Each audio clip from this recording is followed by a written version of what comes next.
રાધે રાધે મિત્રો, આપણે આજે વાત કરશું તો એક બકરા ચરાવનાર નાના છોકરાને એક શિક્ષક એવી તાલીમ આપે છે અને એવી મહત્વાકાંક્ષા જગાવે છે કે એ છોકરાને મોટો થઈને સમ્રાટ ચંદ્રગુપ્ત મૌર્ય બનાવે છે. આ ચાણક્ય છે.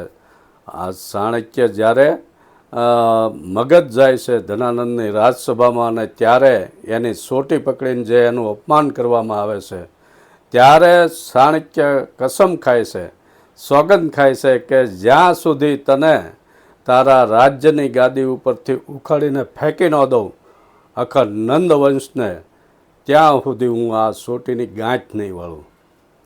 મિત્રો, આપણે બધા જાણીએ ચાણક્ય ત્યાંથી નીકળી જાય છે અને ત્યાં મગધમાં ફરતા હોય છે. એમાં આ ચંદ્રગુપ્ત નામનો નાનો છોકરો જે 10-12 વર્ષનો, આ છોકરા જે 8-10 છોકરા હોય એ સભા ભરીને બેઠા હોય, જે રજવાડાની સભા હોય એમ સભા ભરીને બેઠા હોય અને આ ચંદ્રગુપ્ત નામનો છોકરો એ રાજા બન્યો હોય, એને ન્યાય દેવાનો હોય છે. એમાં એક છોકરાને ન્યાય આપવાનો એ હોય ને એ ચાણક્ય બધું સાંભળે છે, જોવે છે અને આ ચંદ્રગુપ્તમાં જે સમ્રાટ બનવાના, રાજા બનવાના જે ગુણ હોય છે એ ચાણક્ય એનાથી પ્રભાવિત થાય છે અને આ ચંદ્રગુપ્તને એ તક્ષશિલા લઈ જાય છે અને આ ચાણક્ય તેમને બધી ભણાવે છે, બધી કળાઓ, બધું શિક્ષણ, નીતિ બધું એને ભણાવીને એવો તૈયાર કરે છે. અને જ્યારે સિકંદર ભારત ઉપર આક્રમણ કરે છે ત્યારે આ ચંદ્રગુપ્ત અને બીજા વિદ્યાર્થીઓ આખી સેના તૈયાર કરે છે ને